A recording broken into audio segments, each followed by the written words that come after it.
Hi everyone, Mike here from Retro PC. Going to take a look at an older laptop today that I recently picked up. This is a Gateway Solo 5300 or 5300 to be exact. This looks to have come out around late 2000 from what I can tell. It's pretty unique in how it has removable drive bays. And it came with quite a few of them, which we will definitely take a look at. Before we do that, I just want to go over what the most common specs are. I have not turned this on, nor have I even confirmed it works. So my hope is that the seller was honest and that it does. My guess is it does because it's in really, really good condition, all things considered. I mean, a little bit dirty, but nothing crazy. Overall, a really nice laptop, no cracks I can find, really sturdy hinges, just solid. So couldn't ask for more from a first glance without really testing it. Typically, this comes with a 14.1 inch XGA color display, which I'm guessing is accurate just looking at the size right here. A Celeron processor at 600 megahertz, 64 megabytes of RAM, a S3 Savage video card of 8 megabytes SG RAM. The sound is an ESS Mastero 3 HW. Of course, it's got a touchpad, got PCM CIA. It's going to have a whole bunch of ports which we'll take a look at. An 8-cell lithium-ion battery, which is really cool. The battery looks to take a full charge still, and the guy said it still holds a pretty good charge. This thing looks to come with a pretty cool battery, and we'll take a look at the underside and what I'm talking about here in a moment. The previous owner did charge it up before selling it, he said. Looks to have come with a 10 gigabyte removable hard drive. Does have a floppy CD or DVD-ROM drives at 24x, which we have both of, so we'll take a look at those again too. And of course a bunch of other stuff like fax and modem and all the stuff that doesn't get used anymore this day and age, but was pretty common and standard in the 2000 era of laptops. That's enough reading. Let's actually take a look at this thing. Indicator lights for battery and power. These symbols have worn drastically, I've noticed, but I guess that's pretty typical.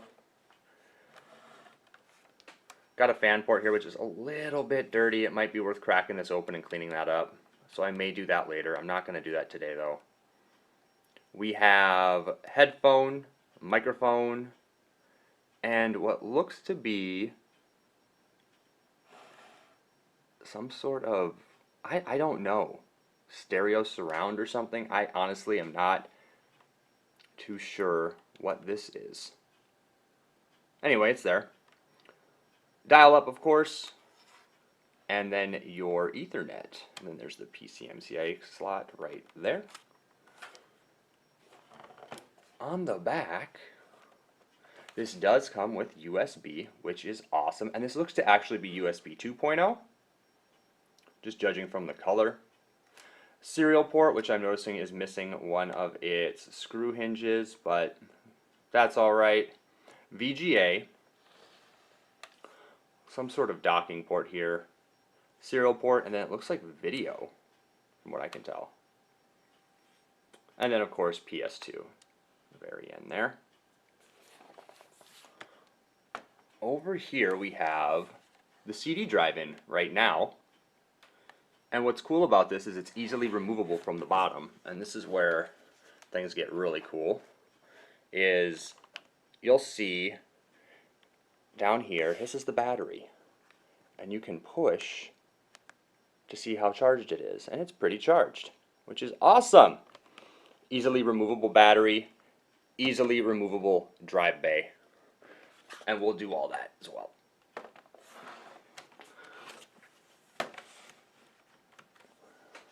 Let's go ahead and pop it open and take a look at that.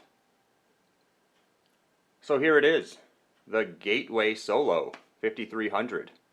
It looks to have a Pentium 3 just pull this up here so you can all see it.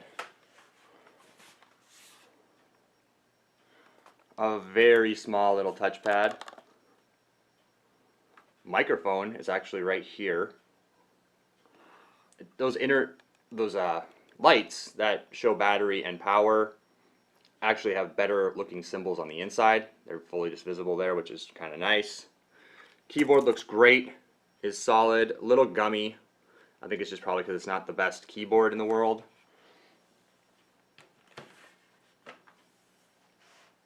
And then across the top here we have the discs, floppy, CD, hard drive, and then your typical keyboard lights for num lock, caps lock, and all that. Nice gateway logo here, classic. And your screen, of course, no webcam, because that just was not really a thing yet with these laptops, so I'm not surprised that there's not one on here. That would have been pretty crazy to see one. So nothing too special in terms of look. The speakers are down here, which I kind of don't like because you cover them up when you type. And so I'm kind of glad we've gotten away from this putting the speakers down here kind of look. That was very common in laptops like this. It went from speakers down here to speakers up here in the mid-2000s, which was a lot better, actually. And I still wouldn't mind that today, to now speakers still up there, but you really can't see them at all. Laptops have pretty much just hidden the speaker entirely. It's not part of the aesthetic anymore, like it was to show off the speakers. Not so much this time. I guess the late 90s did that a lot, like the Compact really likes to show off its front speakers. This one has them here, but it's not showing anything off, I'd say, with this kind of a design. They really started to show off the speakers in the mid-2000s laptops when they were across the top in certain ways, like where that stereo look was all the rage. Like my first Toshiba had really cool looking speakers at the top, and it was part of the selling point for me was, wow, look at these cool speakers, which they weren't great. They were just laptop speakers, but I digress. So here we go. I want to take a look next at the drives. So let's just take a little bit of a dive into what this came with now as far as accessories. It did, of course, come with its power supply, which is awesome that it came with the original power supply. You can't ask for more in old hardware for it to have original stuff like that, so that is fantastic. We have a CD companion disc 1 of 2 for Windows XP. Now, the bottom of this has a code for Windows Me. So, this is to upgrade to Windows XP, it looks like. Just was given. So, it's supposed to come right at the time where XP was coming out. This came with Windows Me, and XP is right here. But it's 1 of 2, so that kind of worries me as to where disc 2 is, and if I can just find it online. Of course, that's if I really even need it. I might, considering it's probably going to have drivers on there, which would be really, really nice. Here is the removable DVD drive bay, which is awesome. So in there right now is the CD drive bay. This is the DVD drive bay. I kind of find it interesting how they're separate as an upgradable feature, so to say, where here's the CD drive, but you could get the DVD drive. They weren't like one and the same. At least not then. And of course, what I really love here is the floppy drive. I'm not sure if they bought this separate or not, because it does have a Best Buy sticker on it of 11/16/04. So I'm not sure, but that's awesome, I guess, to see a date like that. And it's a date that's a lot newer than I would expect, considering, to my best knowledge, of course, that this came out around 2000, not 2004. That's actually it for the accessories for this thing. But it is pretty complete, I'd say, considering we have all the drive bays it could possibly utilize, at least one disc, unless there is the second disc in one of these bays, which is entirely possible.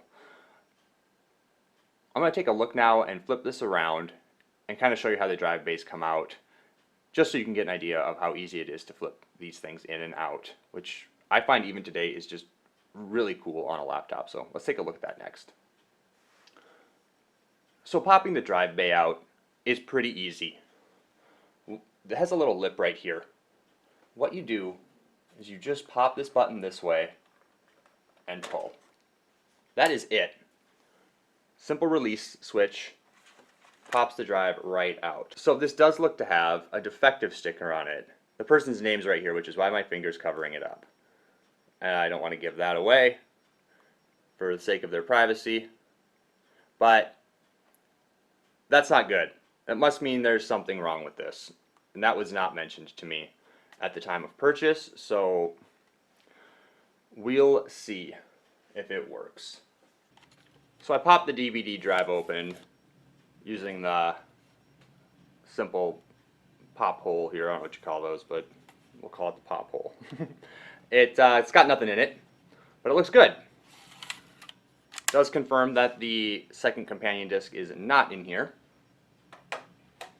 Attempting to do the same thing with the CD drive has not been good, and maybe this is, oh, never mind, that did it. Huh, having some trouble there, and it just decided finally wanted to open, which is good to see. It was a little finicky, maybe that's why it's defective. We'll see. Nothing in here either though, of course, so at least confirms we don't have that companion disc sold with this. Ooh, this is definitely a mess. There is definitely a problem with this in the terms of how it just closed. It doesn't look good. It didn't close level. There we go. We'll see what we can do with this and if we can even get it to read anything, but we're definitely going to try. Alright, let's give this thing a quick cleaning and let's turn it on. Before we clean, this is the battery pack. 14.8 volt, 3900 milliamps. No date on it, but it is the original. At least it looks to be. And it's in great shape overall. So, fantastic.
Okay, got most of that surface stuff up. Again, very clean overall, really good to see. It could use a little bit of a deep cleaning in a couple of areas, something I'll probably address later. First thing we're going to do, get the battery pack back in there. We're going to get insert the CD drive first, just to see if we can get it to work, or if it's truly defective. And if it is, we'll just pop in the DVD drive and give that a shot. Let's plug it in. Let's power it on. Let's see what we got here. Alright, plugged in. Battery indicator light came on, which is fantastic. Let's see if it works.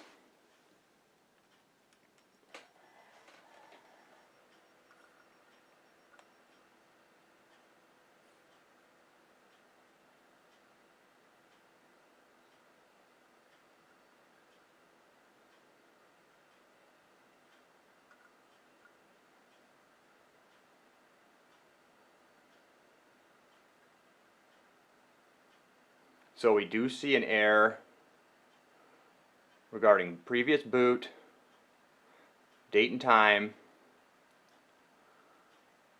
So I'm guessing there might be a CMOS battery dead or something like that. But let's just go ahead and hit F1 and see if we can boot.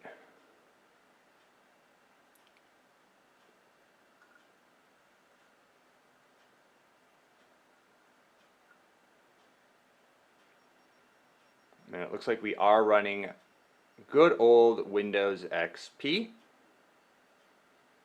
I am not sure if this was formatted before purchase, so we'll just see if there's anything on here worth taking a look at. We're also going to definitely take a look at that companion CD.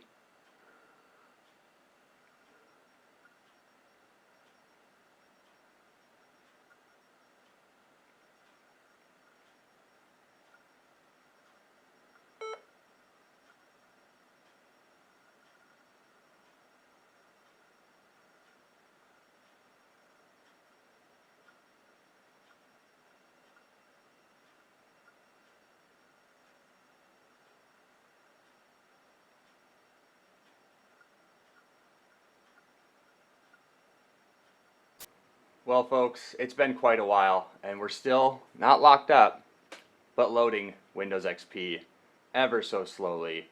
Either something is wrong with the drive, or this version of XP is so just corrupted that it is not playing ball. Now, this does have a valid Windows Me key on it. I think it's only proper to bring it back to that state and let it run what it was meant to run. So we're going to do just that and attempt to save this thing and make it usable. So let's begin.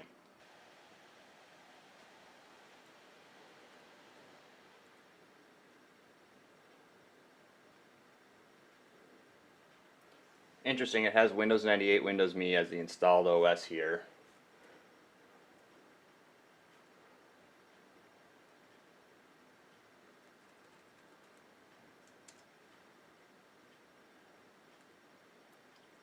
So it has boot priority as the CD-ROM drive is number one, and that's exactly what we want. So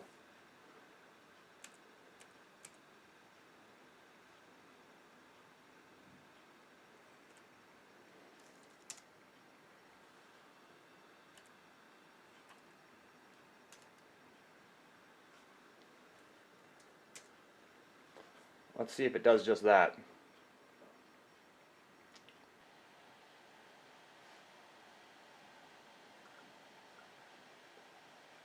There we go. Exactly what we wanted.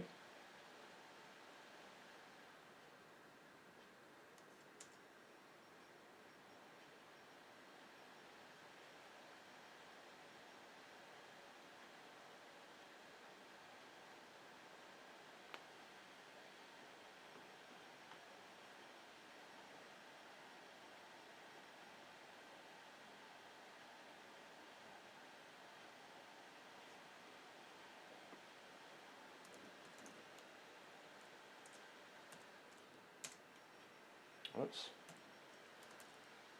What the heck? Ooh, something's wrong with this keyboard.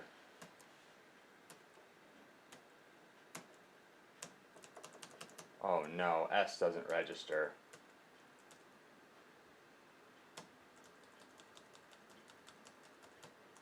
It might be in worse shape than we thought, folks.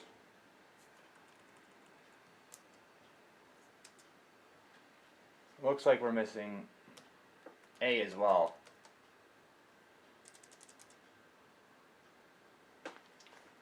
Let's see here.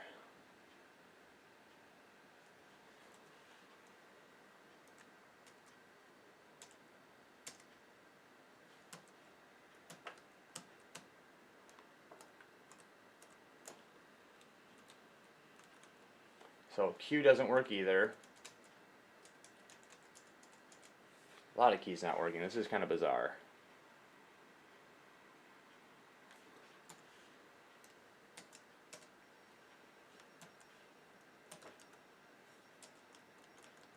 Too bad. trying to think on the fly here what we can do. I do not have a PS2 keyboard. Oy.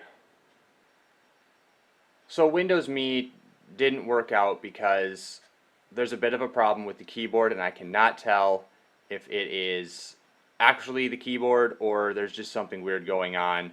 So giving this thing the benefit of the doubt, we are going to try to install XP Professional on here. Fresh copy, and we'll just see if a fresh copy of XP does the trick. Thing I hate about XP is you still have to bypass their stupid activation, which I have found even with the key is super problematic. So I do have the key, thankfully, for this actual disc, and we'll just see what happens here. Or if we need to tear this thing apart and try to fix the keyboard. That would be for another day. But I'd love to just see if we can't get this thing up and running with an operating system. So I did wipe the previous partition, and I'm going to make a new one here.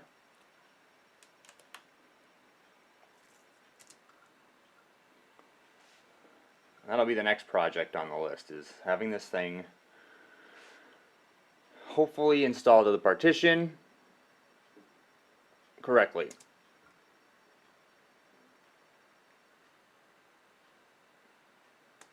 We're definitely going to do quick.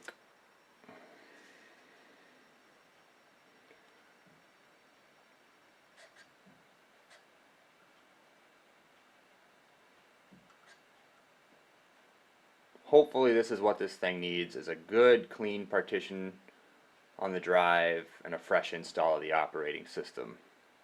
If that doesn't do it, the hard drive's probably got problems. I wouldn't be surprised if the keyboard does actually have problems. However, I guess I haven't touched the keys that have caused issues, but it looks like this upper corner of the keyboard might be shot.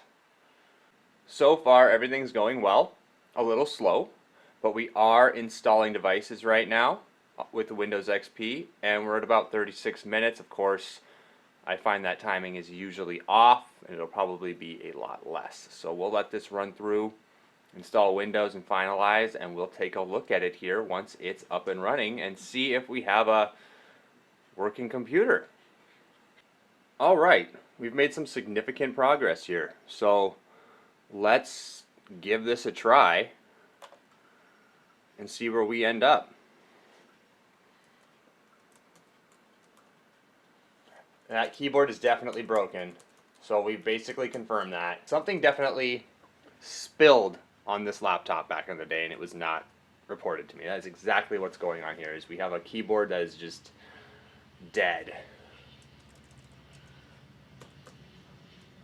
5 doesn't work. 3 works. 3 is the only number that works. Well, let's go gateway. Like that. Here's the big kicker, is will we be able to install the product key? So this is what it's come to, folks.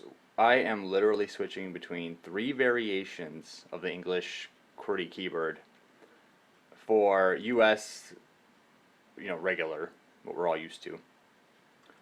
Then US for right hand and US for left hand, which kind of changes things up based on hand dominance. Now, the keys don't match up, but I'm able to shift through each variations of the keyboard using Alt-Shift, and in doing so I can then play trial and error and try to find the right letter, and hopefully it moves the broken keys of Q, A, and S plus a bunch of the numbers, and hopefully allow me to get this to freaking work. This is going to take some time. So I am happy to report that I was able to use this broken keyboard to configure and enter my Windows product key, and I actually got to this point. So I'm just going to make this computer think it's the 2000s because it doesn't matter really. I'm not going to sit here and jump through 20 years of months to get to the right date, as it may or may not even save that, so why waste the time? Typically I'd be pretty precise and accurate about that kind of stuff, but considering where we're at here and considering this may all be a lost cause in the end, it's hard to say. My hope is that I can reinstall the keyboard driver and get these to work, but I have a really good feeling there's something just very wrong with this keyboard. I did pop off the keys and take a look at them, and they look fine. Everything underneath looks fine. There doesn't look to be any spillage, so it really baffles me as to what's going on with this keyboard. I think something has just worn out with time. We'll go with the typical setup.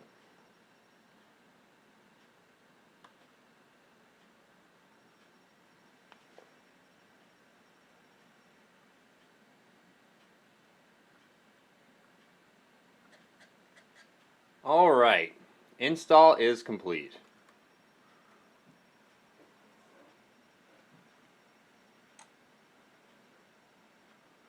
Confirm the sound works. Oh, I don't think we're going to turn on automatic updates right now, because what's the point? Considering we have a laptop with potentially damaged hardware.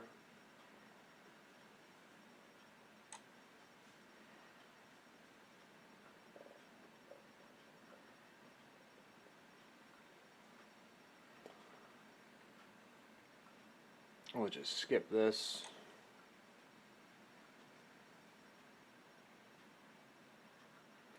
This is that old internet activation, or ridiculous XP activation that still exists.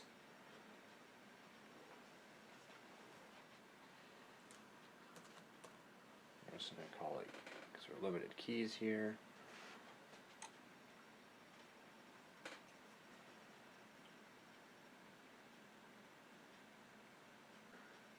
Not get hung up on this screen, which is what happened last time.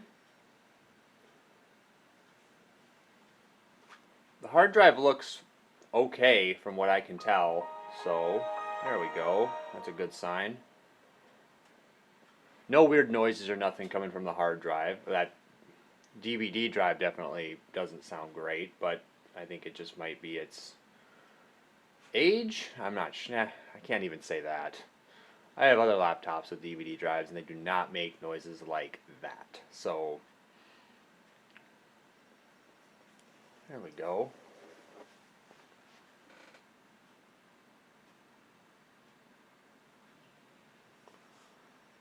All right.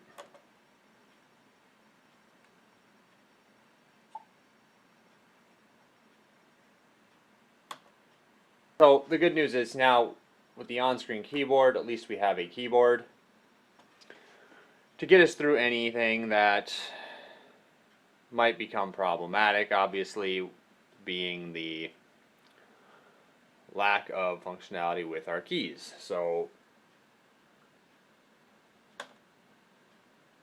let's just see first here. Oh, if I can remember how to get around XP, it has been a second. I want to find accessories, WordPad.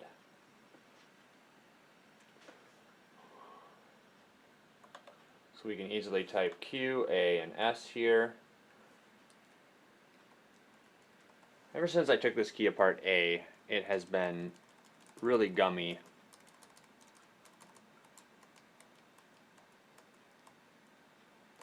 Definitely busted.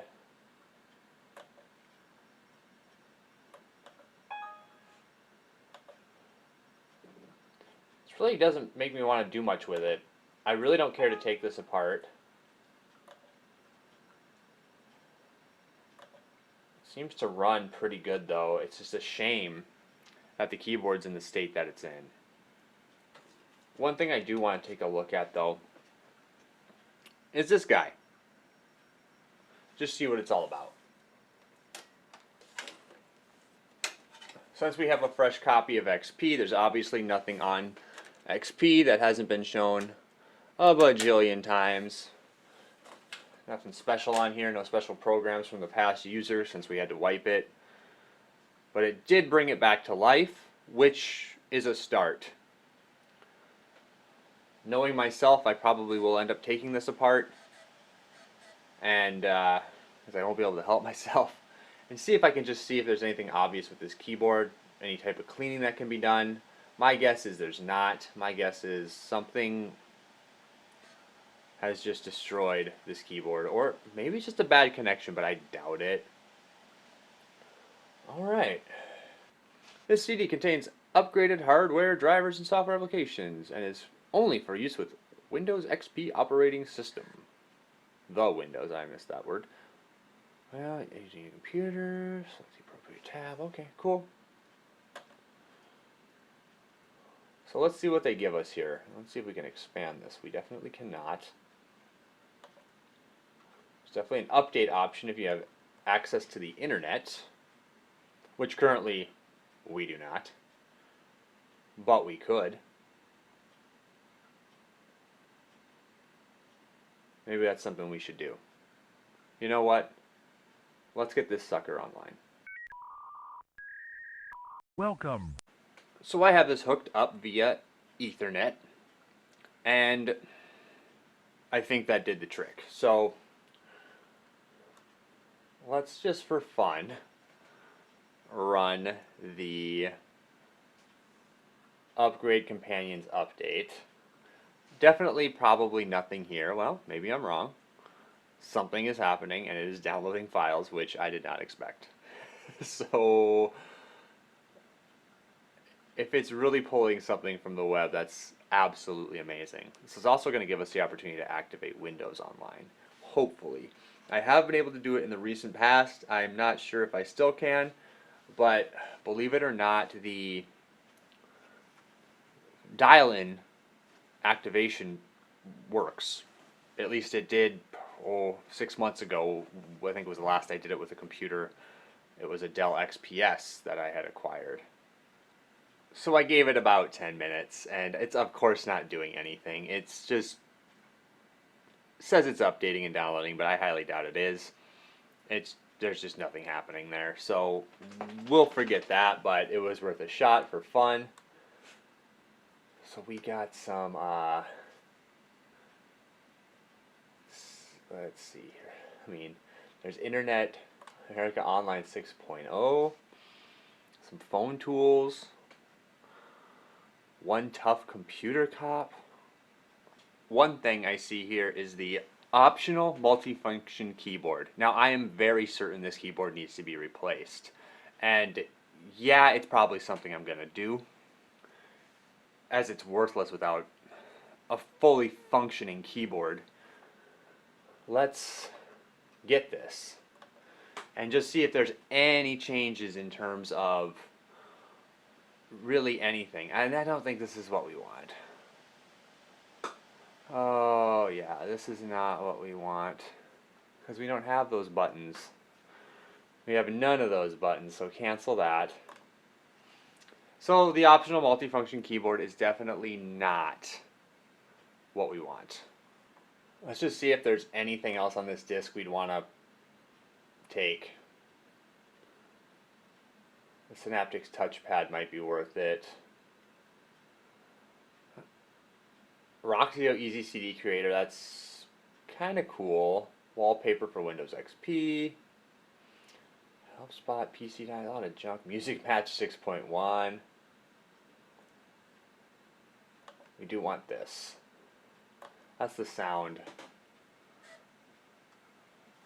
We definitely want that.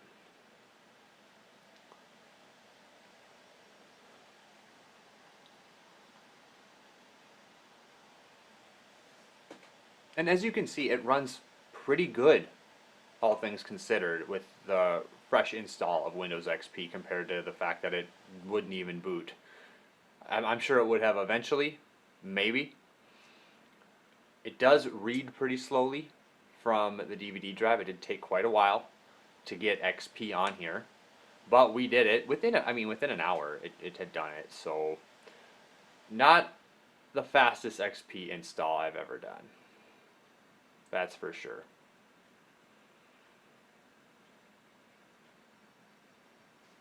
Let's restart it.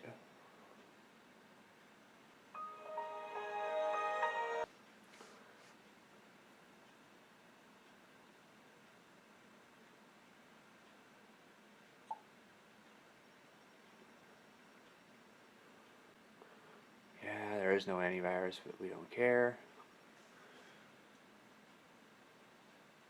Well, the next thing to check is just to see what specs we are running.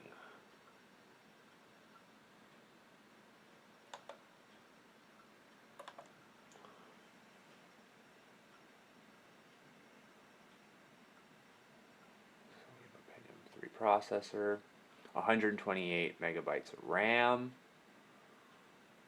which isn't bad. It's not great. I'd say even for the 2000 standard, it's not great. This is a copy of Service Pack 2.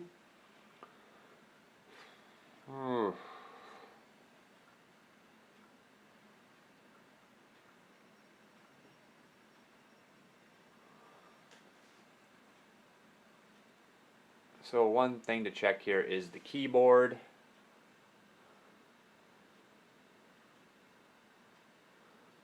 It's going to be right here.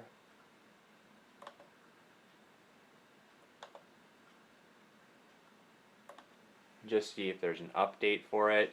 Again, I think it's broken. It's pretty safe to say that it is.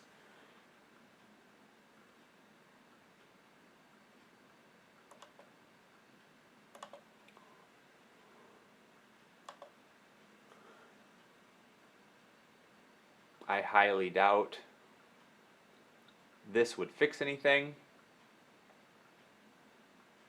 The good news is, while this was all installing, I did go online and was able to find a replacement keyboard very cheap, and I will very likely buy one of those and make that a video for a different day, if it isn't by some miracle, some simple fix in regards to software.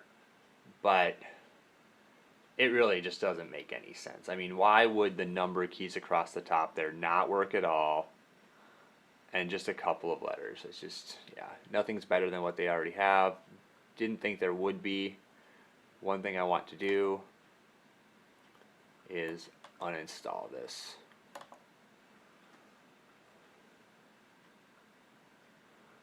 Yes. That was a much better restart, which makes me think now we're seeing this thing's full potential.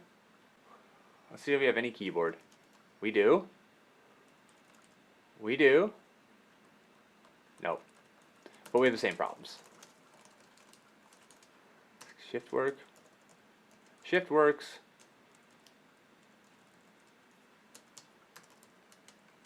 Caps lock does not work. Tab works. I don't think escape works. It needs a new keyboard. That's just where it's at. So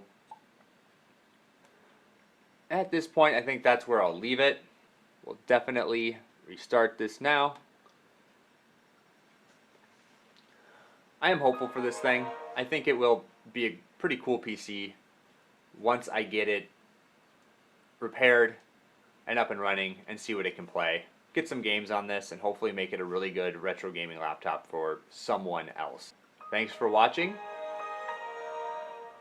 I'll see you in the next video.